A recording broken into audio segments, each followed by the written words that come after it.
This was not diplomacy, this was a verbal explosion. And it came straight from Colombia's fiery president Gustavo Petro. Before the cameras, microphones, and a stunned audience, Petro launched an all out attack on Washington. He called US leaders, wait for it, a clan of pedophiles. Yes, he said it on camera in public, and the world is still trying to process it. What exactly happened here? Hello and welcome to Times XP. I am Dhruti Athri, and this is the moment relationship between Bogota and Washington officially went from tensed to volcanic. It all began when US President Mr. Donald Trump abruptly announced that he was cutting all the US aids to Colombia. He accused Petro of being a drug leader and a lunatic. His reason?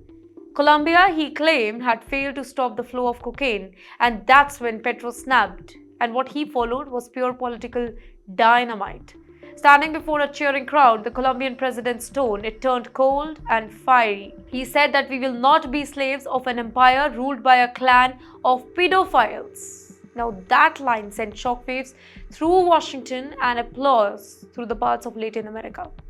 Petro accused the US government of hiding behind morality while drowning in corruption, racism, and hypocrisy. He claimed Washington's leader used racism just to distract Americans from their own scandals.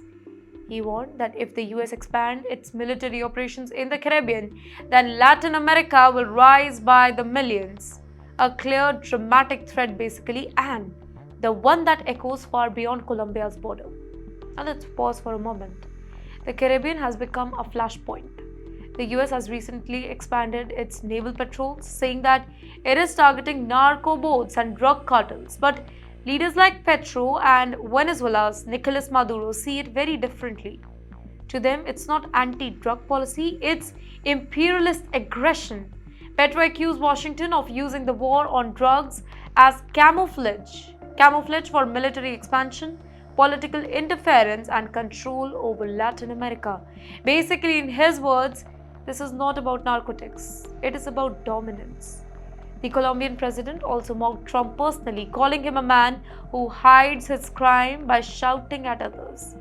He said that the US once claimed to fight for freedom, but today it exports fear, sanctions soldiers. The Trump administration, in the meantime, they fired back within hours. Advisors called Petro's remark deranged and unacceptable. They said Colombian leader is putting his country on the wrong side of the history. But in Latin America, Petro's word, they hit very, very differently.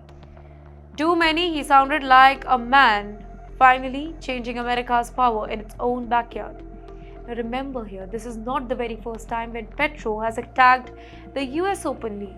He has accused Washington of manipulating Latin politics, of toppling leftist government, and of spying on foreign leaders. But this time he went further than ever before. Analysts are calling this a new Cold War, tropical edition, because as US warships sail through the Caribbean, Latin America's left-wing leaders, they are closing the ranks. Venezuela, Bolivia, Brazil, and now Colombia, all pushing back against Washington's reach. And right in the center of that storm stands Gustavo Petro, loud, defiant, and unfiltered. His message to Trump and Washington was very simple, but yet very, very brutal. You can cut our aid, you can send our ships, but you cannot silence an entire continent. This is not just another diplomatic spat. It's a collision of two worlds, an American empire losing patience and a Latin losing the fear.